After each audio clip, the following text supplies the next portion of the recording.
itu seorang pria tengah memukuli seorang wanita. Tiba-tiba tak tahu dari mana datangnya, ada pria lain yang langsung menghajar pria tersebut. Orang-orang di sekitar hanya bisa terbengong melihat kejadian itu. Pria ini bernama Sang-hun. Bukannya menolong si wanita, ia malah meludahi wanita itu dan memukulinya karena kesal si wanita tak bisa membela dirinya. Sang-hun adalah seorang pria yang berprofesi sebagai debt collector. Ia mendirikan usaha ini bersama sahabatnya Mansik, yang juga merangkap sebagai bos. Mansik lagi-lagi mengomel atas keterlambatan Sang-hun, karena hari ini mereka mendapat job untuk membubarkan demo kelompok mahasiswa. Setibanya di TKP, mereka langsung menghajar para pendemo dengan brutal tanpa pandang bulu.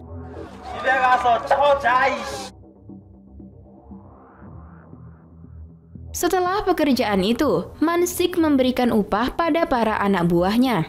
Sang-hun kesal karena hanya dirinya yang mendapat amplop paling tipis. Mansik menjelaskan bahwa isinya adalah cek, supaya Sang-hun tak langsung menghabiskan uangnya untuk berjudi. Mansik juga menasehati agar Sang-hun jangan terlalu keras dalam pekerjaannya. Uang gaji yang didapat si ini malah ia gunakan malamnya untuk foya-foya dengan berjudi. Paginya Sang-hun membelikan Hyung-in permen dan memberikan sebuah cek. Namun karena takut pada Sang-hun, Hyung-in mengucapkan terima kasih dengan melambaikan tangan dari kejauhan. Tak lama kakak tiri Sang-hun datang dan melihat cek yang sudah diberikan Sang-hun dengan sedikit heran. Ceritanya, Hyung-in ini sering ditinggal di rumah sendirian oleh ibunya untuk bekerja. Sementara ayahnya sudah lama pergi meninggalkan mereka dan menikah lagi. Setelah dari sana, dalam perjalanan ia membuang ludah dan tak sengaja mengenai baju seorang siswi SMA cantik bernama Yun-hee. Namun ketika hendak membersihkan bajunya dengan tangan, Sang-hun malah ditampar. Mendapat tamparan itu, Sang-hun pun kesal, lalu memukul Yun-hee hingga pingsan. Ketika Yun-hee sadar dan melihat bajunya sudah dibersihkan, ia pun kembali menampar Sang-hun karena merasa dilecehkan. Namun Sang-hun tidak ingin memukulnya lagi. Ia pun menyuruh Yun-hee untuk pulang dan akan memberikan ganti rugi akibat pukulannya tadi. Namun Yun-hee meminta ganti ruginya saat itu juga. Sang-hun pun membelikan minuman untuk Yun-hee.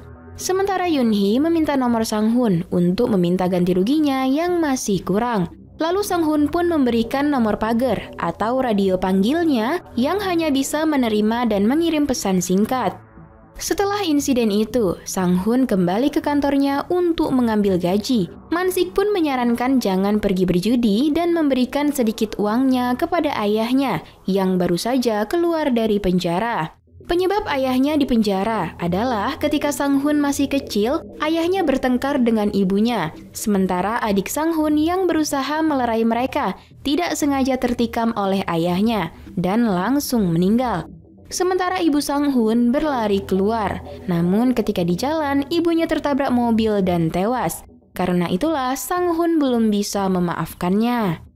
Malam itu Sang-hun menemui ayahnya. Setiap datang ke sana pasti ia langsung memukuli ayahnya.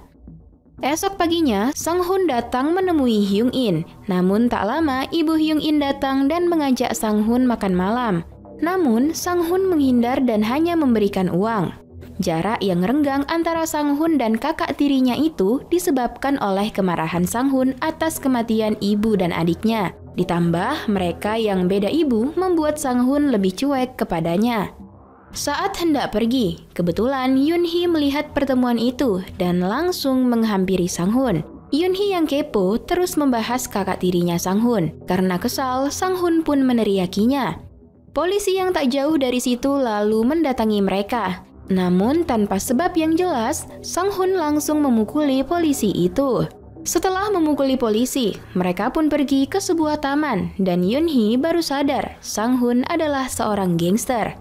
Untuk melanjutkan ganti ruginya, Yun-hee meminta Sang-hun mentraktirnya makanan. Setelah itu, mereka pun jalan-jalan. Setibanya di rumah, lagi-lagi abangnya Yun-hee meminta uang sambil marah-marah.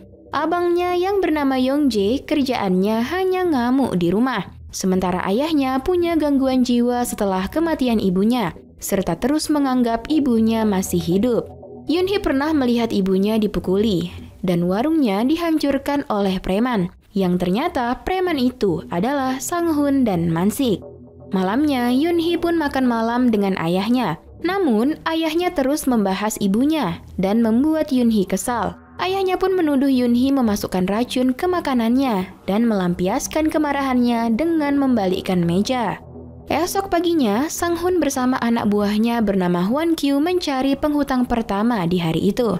Si penghutang bersembunyi di rumahnya, namun akhirnya ketahuan.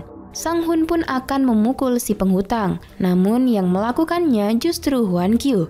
Beralih ke si penghutang kedua yang sedang memukuli istrinya. Melihat kejadian itu, kekesalan Sang-hun makin memuncak. Ia pun memukuli si penghutang hingga babak belur. Setelahnya, Sang-hun dan Hwan-kyu kembali ke kantor. Di sana, Hwan-kyu dipuji karena telah bekerja dengan baik memukuli penghutang. Mengetahui mereka mendapatkan uang yang banyak, Man-sik pun melebihkan gaji dan mengajak mereka minum. Sepulang dari minum, Man-sik menitipkan uang untuk diberikan ke ayah Sang-hun. Hal itu sering ia lakukan sebab ia sendiri pun yatim piatu dan ingin mempunyai ayah. Sang-hun pulang menemui ayahnya untuk memberikan uang itu dengan melemparkannya dan memaki serta memukulinya. Sementara esok paginya, Yunhee melihat ayahnya kambuh dan berkelahi dengan abangnya. Di tempat lain, Hyung-in bermain bersama temannya. Saat itu, mereka membicarakan PlayStation yang mereka miliki. Hyung-in yang belum punya PlayStation pun bersedih. Tak lama, Sang-hun datang membawa banyak makanan untuk Hyung-in dan membaginya dengan teman-temannya. Setelah makanan habis dan temannya sudah pergi, Sang-hun menanyakan apakah Hyung-in benar-benar menginginkan PlayStation. Namun Hyung-in hanya diam saja. Melihat Hyung-in diam saja, Sang-hun pun pergi. Sementara Hyung-in menangis sebab benar-benar menginginkan PlayStation. Ternyata Sang-hun masih punya hati yang baik. Ia mengajak Hyung-in hari itu juga untuk membeli PlayStation. Ia juga menelpon Yunhee untuk menemani mereka belanja. Hyung-in dan Yunhee sangat senang hari itu. Mereka bertiga berjalan-jalan hingga malam hari. Lalu mereka pulang untuk mengantar Hyung-in. Sesampainya di rumah Hyung-in, ternyata tak ada siapapun di sana. Namun tak berapa lama, ibunya pun datang dan mengajak mereka makan malam sebelum pulang. Mendengar itu, Yunhee pun menerima ajakan itu dan membantunya memasak. Melihat Yunhee menerima tawaran itu, Sang-hun pun ikut makan malam dengan canggung. Setelahnya Yunhee dan Sang-hun pergi. Yunhee berjanji untuk mengajak keluar Hyung-in kapan-kapan. Di perjalanan pulang, Yunhee menyuruh Sang-hun untuk bersikap baik dengan kakaknya. Lalu mereka pun menyempatkan pergi minum. Saat itu Sang-hun yakin bahwa Yunhee berasal dari keluarga bahagia dan kaya raya, padahal yang ada sebaliknya. Namun Yunhee tak pernah mengatakannya.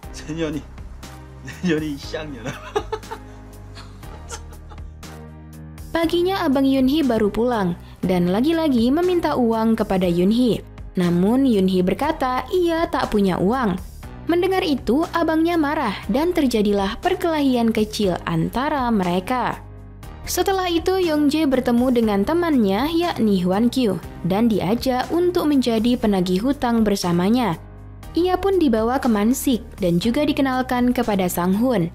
Hari itu juga ia menjadi penagih hutang bersama Hwan-kyu dan Sang-hun.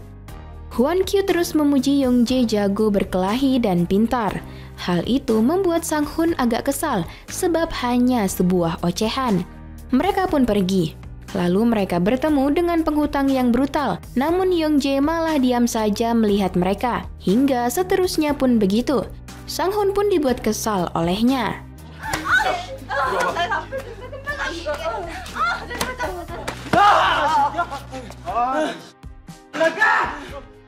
Lalu mereka kembali ke kantor. Sesampainya di sana, mereka menyetorkan uang yang mereka tagih. Man-sik meminta Sang-hun untuk membuat rekening baru agar gajinya ditransfer saja dan juga membeli ponsel agar mudah dihubungi. Setelah menerima gaji, mereka pun pulang. Ketika di rumah, Yongjae memberikan gajinya kepada Yunhee. Namun Yunhee yang tak percaya itu uang halal menanyakan asal uang itu. Lalu Young Jae menutup kamarnya karena merasa bersalah atas pekerjaan memukuli orang. Sementara itu, Sang Hun membeli handphone di tempat kakak tirinya bekerja. Setelah itu, ia pun diajak makan malam. Saat makan malam, kakak tirinya membahas tentang dirinya yang sering memberi ayah mereka uang, dan lantas membuat Sang Hun marah. Karena Sang Hun ingin ayahnya menderita, bukan diberi uang begitu. Setelah marah, ia pun pulang menemui ayahnya dan memukulinya lagi. Tak lama saat itu, Hyung In yang tinggal di samping rumah Sang Hun membuka pintu dan melihat Sang Hun memukuli kakeknya, yang tentu membuat Hyung In sedih. Esoknya mengetahui keuangan mereka sekarat, Yoon Hee mendaftar kerja paruh waktu di sebuah warung makan. Sementara Sang Hun, Hwan Kyu, dan Young Jae hari itu melakukan penagihan.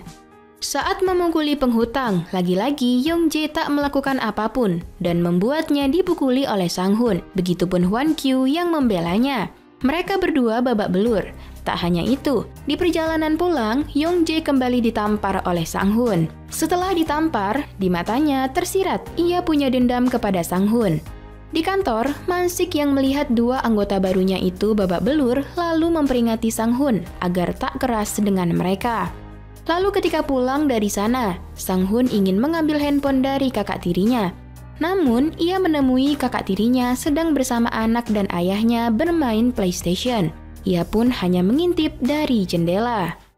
Sementara itu, malamnya Yoon Hee yang baru pulang dari bekerja paruh waktu dimarahi Young Jae karena pulang terlalu malam. Namun, Yoon Hee berkata, uang yang didapatnya halal, tak seperti Young Jae. Tak jadi mengambil handphone, Sang Hun pun minum dengan Mansik di sebuah bar yang lagi-lagi membahas tentang ayahnya. Mansik memberitahukan bahwa ia kasihan dengan ayah Sang Hun. Namun Sang Hun kesal karena menganggap orang bersalah seperti itu tak pantas dikasihani. 뭘 꼬라봐 이 씨발놈아. Di tempat lain, malam itu Yoon Hee mendapat perlakuan kasar dari ayahnya yang terus saja bertanya di mana istrinya dan membuat Yoon Hee kesal. Melihat kekesalan itu, ayahnya pun berubah menjadi dengan memegang sebuah pisau untuk membunuh Yoon Hee. Lalu Yoon Hee pun kabur dari rumah. Sementara Sang Hun yang habis minum dari bar datang menemui ayahnya untuk memukulinya lagi. Namun ketika itu, ia malah melihat darah di tangan ayahnya sebab melakukan percobaan. Melihat itu, Sang Hun pun panik, lalu menggendongnya hingga ke rumah sakit. Setelahnya, Sang Hun pun menangis, karena bagaimanapun tetap ada rasa sayang kepada ayahnya. Sementara Yoon Hee yang kabur dari rumah juga menangis di jalanan.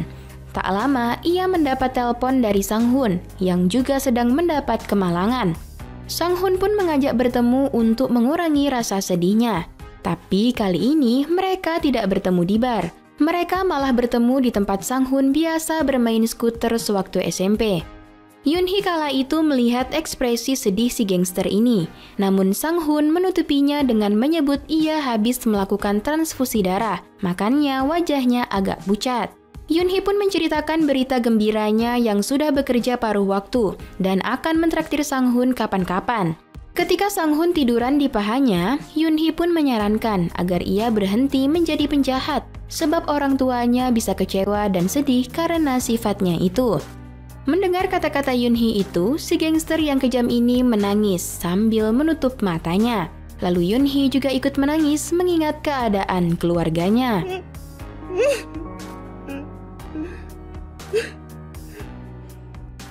Esoknya Yoon Hee yang sudah gajian memberikan sedikit gajinya kepada Young Jae, namun ditolak mentah-mentah karena tentu gajinya Young Jae lebih banyak. Sementara Sang Hun menemui Hyung In, namun tak lama Hyung In sedih mengingat ketika Sang Hun memukuli kakeknya. Lalu Sang Hun mengajak Yoon Hee bertemu untuk menagih janji traktirannya dengan mengajak Hyung In juga. Seusai menelpon Yoon Hee untuk bertemu, ia pun pergi ke kantor bertemu Mansik. Sang Hun pun berkata lelah memukuli orang lain dan ingin hidup tenang. Ia juga ingin keluar dari pekerjaannya mulai besok. Mendengar itu, Mansik bukannya marah, ia malah ingin mengikuti jejak Sang Hun. Mansik juga telah membuka sebuah restoran barbecue dengan uang yang didapatnya dari pekerjaan itu. Di akhir pekerjaan Sang-hun hari itu, Hwan Kyu tak bisa datang karena suatu hal. Sang-hun pun bekerja hanya bersama Yong-jae. Sang-hun mengatakan setelah pekerjaannya selesai, ia akan mengajak Mansik untuk bertemu dengan kenalannya, yaitu Yoon-hee. Setelah itu, Sang-hun pun memulai pekerjaannya melakukan penagihan, di mana penghutang pertama adalah ayah dari teman Hyung-in. Hari terakhirnya itu, Sang-hun agak kalem dan tak memukuli penghutang. Malahan, Yong-jae lah yang memukuli penghutang dengan brutal, hingga membuat Sang-hun tak tega dan menghentikannya. Lalu ketika mereka akan pergi, malangnya si penghutang memukul kepala belakang Sang-hun dengan sebuah palu. Yong-jae pun kembali memukul si penghutang. Setelah itu, mereka berdua pun pulang dengan Sang-hun yang masih kesakitan memegangi kepalanya. Tak lama, keluarlah darah dari hidungnya akibat pukulan tadi. Lalu ia meminta tisu kepada Yong-jae untuk membersihkan hidungnya. Namun, bukannya memberi tisu, Yong-jae malah memukuli Sang-hun dengan palu tadi hingga tak sadarkan diri.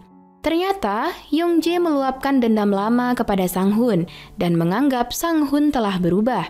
Karena orang yang merubah Yong-jae jadi seperti itu adalah Sang-hun. Malangnya, kejadian itu membuat Sang-hun tewas seketika. Sementara kakak tirinya, Yoon-hee dan Mansik bertemu di tempat yang sudah dijanjikan Sang-hun. Mereka pun kebingungan karena Sang-hun tak juga sampai. Malamnya kabar duka pun tiba. Mereka mendapati Sang-hun di rumah sakit sudah dalam keadaan tewas. Mereka semua menangis sejadi-jadinya, termasuk ayah Sang-hun. Di akhir cerita, Mansik yang telah membuka restorannya mentraktir keluarga Sang-hun. Begitu juga Yoon-hee ikut makan di restorannya. Dan sepulangnya dari sana, Yoon-hee melihat abangnya menjadi debt collector memukuli pedagang kaki lima persis seperti ibunya dipukuli dulu. Dan dengan begitu, film pun tamat. Film Breathless adalah film bergenre drama persahabatan dan kriminal asal Korea Selatan yang disutradarai oleh Yang Ik-jun, yang juga memainkan peran utama dalam film ini. Berjudul Breathless, yang berarti terengah-engah, diambil dari perasaan penonton ketika melihat berbagai adegan kekerasan yang menggambarkan segala konflik sosial menengah bawah kehidupan di Korea Selatan. Film yang tayang pada tahun 2008 silam ini berdurasi kurang lebih 130 menit. Penonton akan disuguhkan dengan keseharian para preman dengan bahasa yang kasar. Peran Yang Ik-jun sebagai Sang-hun sangat baik dalam film ini, dibuktikan dengan dirinya yang meraih penghargaan sebagai aktor terbaik dari ajang Blue Dragon Film Awards tahun 2009. Sementara Kim Ko-bi sebagai Yoon-hee berhasil meraih penghargaan aktris baru terbaik di ajang yang sama. Banyak yang dapat kita maknai dari film ini. Misalnya tentang bagaimana kekerasan itu terbentuk, yang mungkin hal krusial yang harus tersampaikan pada penonton. Bersumber dari konflik keluarga, pada akhirnya kekerasan hanya akan melahirkan kekerasan lainnya. Dan masuk pada penilaian, film Breathless, UBR Entertainment memberi rating 7,9. Like dan share ke teman-teman tersayangmu agar mereka juga ikutan nonton film keren ini. Dan jangan lupa subscribe channel UBR Enthusiast. Kamsahamnida. Bye-bye.